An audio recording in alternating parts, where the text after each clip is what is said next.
I wanted to tell you a few things regarding maybe this story, and I will insert the pictures from collection up until the present time, and there's a short history of this hornbeam, which is probably one of my best trees so far.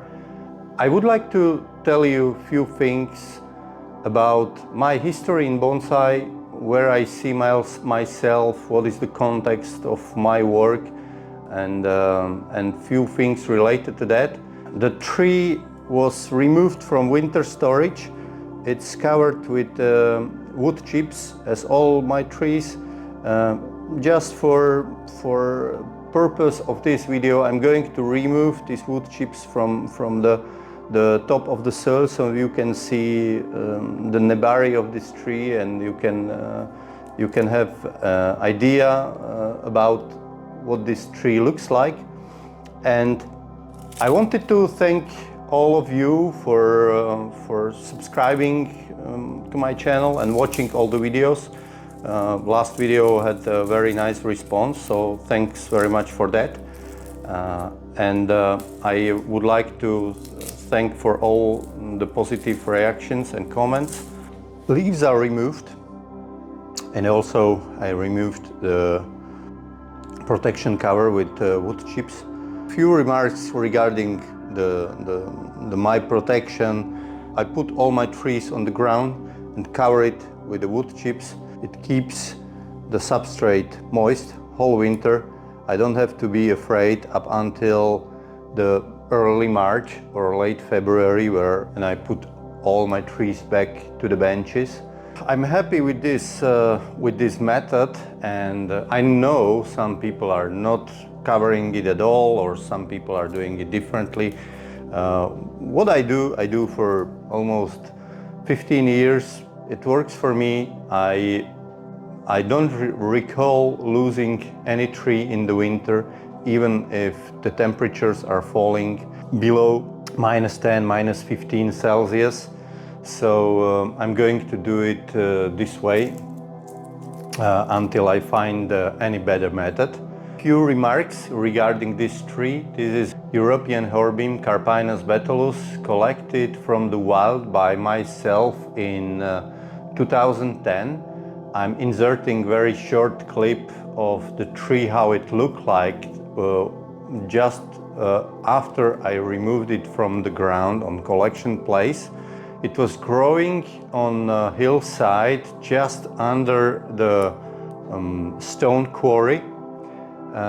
And what it does was, when they were mining the stones, and it was just below the road, the small stones were rolling down the hill, and some were stopped by young growth of hornbeams which were there on these hillsides, and this tree was hit by few of those stones and was mingled into this shape, and it was surrounded by several stones weighing a few kilos, and they shaped it. So this was one of the ideal places for finding deciduous yamadori trees in the wild for this kind of tree.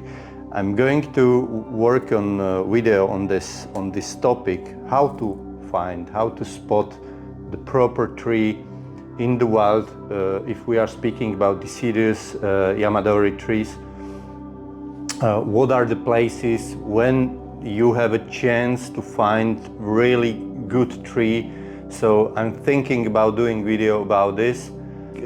Maybe you can tell me if you are interested in such content. So back to this tree, I collected it in 2010, put it into big plastic bowl. Since then it was shaped. It has been on EBA exhibition, which was together with Neulander's trophy in Belgium. It wasn't really mature enough. Now it's a little bit better. And since then, also it was on EBA exhibition, which was held last year in Czech Republic, where it was awarded also with merit prize.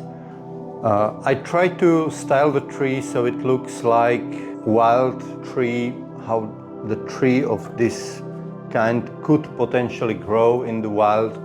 Maybe it's the close to what Walter Pall calls fairytale style, so strange and so wild. So it could be named like this. I wanted to tell you a few things, not only about this tree, but generally about how I got into the bonsai. And while I will shorten the branches on periphery of the tree, I'm going to start to work and I will speak along the way. I've seen my first bonsai tree on a picture in gardening magazine in Czechoslovakia in 1988, I think, when I was 13. The picture were from Bonsai Center Heidelberg in Germany, in Western Germany at that time. Since I was from behind the Iron Curtain, it wasn't really easy to get any information from the Western countries. For those who are not familiar how this kind of filter on information works, is that dictatorships filter all informations which are available in the country. There is no free press. You cannot buy what you want, you cannot access what you want. And if we speak about pre-internet era in 80s, it was very complicated, very hard to get any kind of Western magazine, book, movie or whatever. It was very filtered in a sense that you could have seen some Western book or some Western movie, but only if the communists allow it. It works like this, that you can see, for example, American movie or French movie, but only if the West is portrayed in some wrong way. Yeah? So if it is a movie about drugs, about unemployment, about problems in the country, that's a good movie for communists. They can let you see it. Yeah? But if it's something about happy middle class, some kind of comedy, and people are driving their own cars in the West and are happy, or they have a success or something like this, you wouldn't likely see stuff like this in TV or in movies, or any book like this wouldn't be allowed. For everybody who wasn't grown or isn't familiar with dictatorships like currently North Korea, to some extent China, it's very hard to understand why even the gardening magazines were edited in a way so you don't see some kind of, I don't know, beautiful English gardens or American golf courses or something like this. It just cannot show it to people, because in case they see how the people are living in the western part of the globe, they would question why we are driving LADAs and people in American movies are driving Fords. But at that time, in late 80s, the regime was already melting, and the change, even if we didn't know it at that time, was coming. And it came at 89. But back to 88, I saw the picture of Wisteria sinensis from Bonsai Center Heidelberg, and I was struck by it, and I thought, like, this isn't possible. This is something crazy. And since that moment, I thought about how to do that. I started immediately. I started to collect some seeds, and I started to buy some small stuff from very limited supply in very bad garden centers at that time. That was my beginning, the Wisteria. It was a beautiful tree. Few other trees were also inside the magazine, not only on the front page, but it was something crazy. It changed my life. Since then, I went to high school, later university, and my life took few unexpected turns, so I abandoned the hobby for some time. Fast forward, in 2008, my first daughter was born, and I've been with my wife and with my mother on gardening exhibition here in Bratislava. Part of the exhibition were bonsais. And I told to my wife, okay, yeah, I was doing it when I was youngster, and maybe it's time for some new hobby. From that exhibition I came home. I started to search on internet what is available. Of course it was completely different from my early beginnings in the 80s, because now we had internet and we had access to everything, and Iron Curtain was gone. I was really curious what kind of informations now in the free era I'm able to find. Now I start to search, and what I thought now, after so many years, there must be advanced scene of bonsai, most probably in United States, in English-speaking countries, in England, and in other European countries. And I was surprised that I found a lot of sites from United States, but many were very traditional bonsais, very traditional Japanese styles and things like that. And I found very same day the Walter Pall's webpage, and the trees were very different. I was thinking, why is that? Yeah? Why there is not some kind of special American bonsai, special American styles, and why the guy in Germany is doing really different trees, and I haven't seen so many on American internet. And I came to conclusion, maybe it was only my idea, maybe I was wrong, maybe I don't know, but I was thinking that the United States had advantage that it's country of immigrants, and so many people from so many different countries came there in the last 200 years. There were a lot of Chinese and Japanese gardeners, and they influenced the American bonsai because they had the knowledge. They knew how to do the trees, they can teach it. Obviously later I found out the Naka, and I think this is the reason that American bonsai was strongly influenced by traditional Japanese style. On the other hand, in Europe, this is not the case. The Europe in recent history, in the last 100 years, went through two terrible big wars, which changed the landscape of the continent forever. Some countries changed more than others. Part of this change is that, for example, in Slovakia, as a result of end of World War II in 1945, the Czechoslovakian government sent hundreds of thousands of people from our countries away. Almost all Germans, part of the Hungarians, almost total Jewish population was wiped out in concentration camps. So it was a terrible change. As a result, it was very rare to meet any foreigner in the country. Somebody speaking different language, and for example, meeting somebody from Asia, it was extremely rare.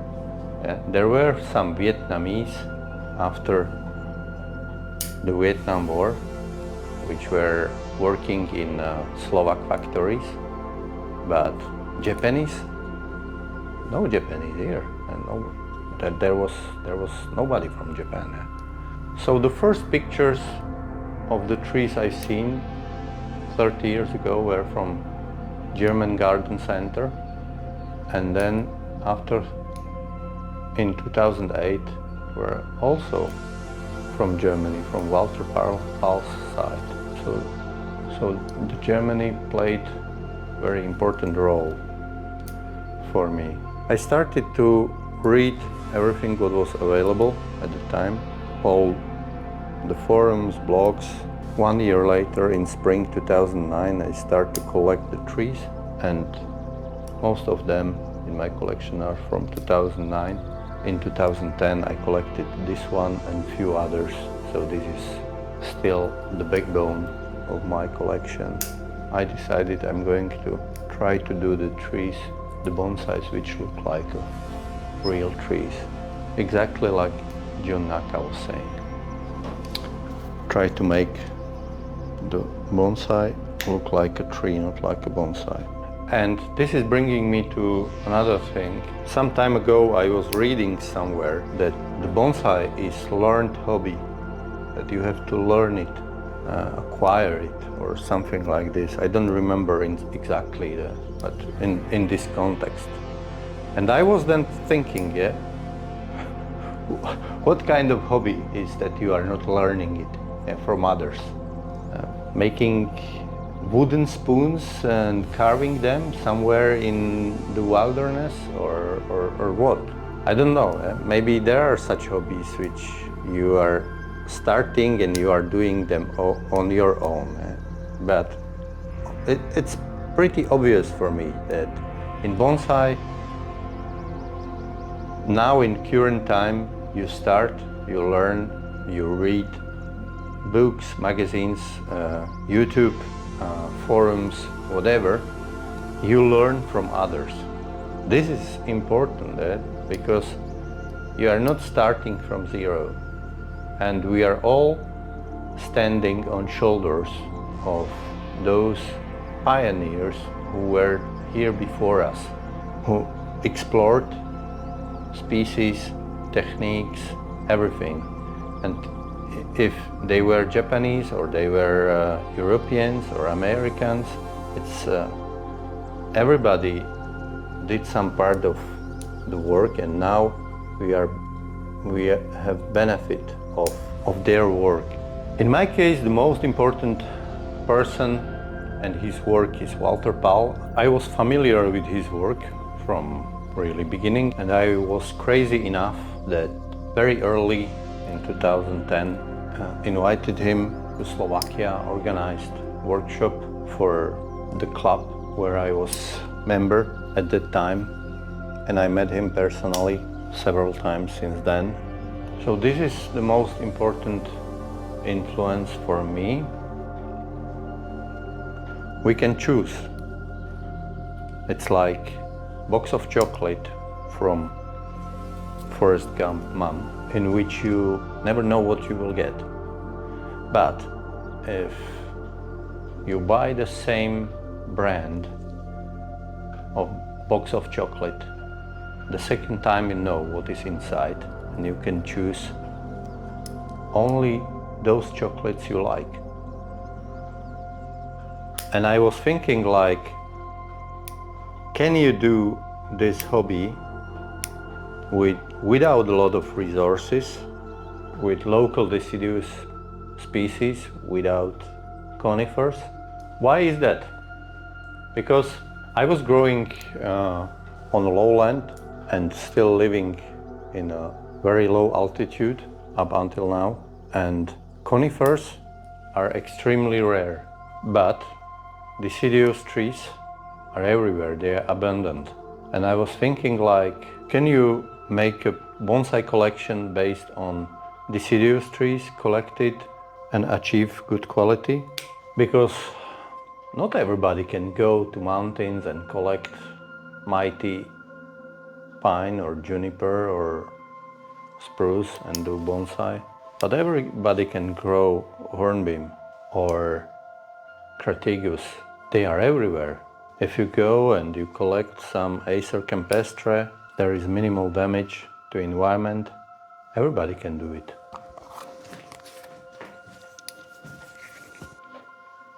So I was thinking what you can choose from available box of chocolate.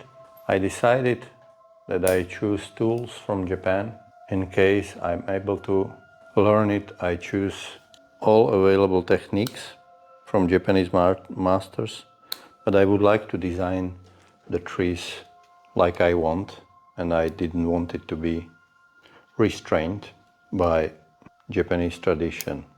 And as I was speaking already about iron curtain, I remember well how restrained we were, and gray time it was.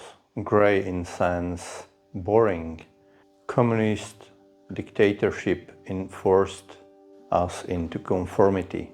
They didn't want to have creativity, they didn't want to have different ideas, and I like the current freedom in every aspect,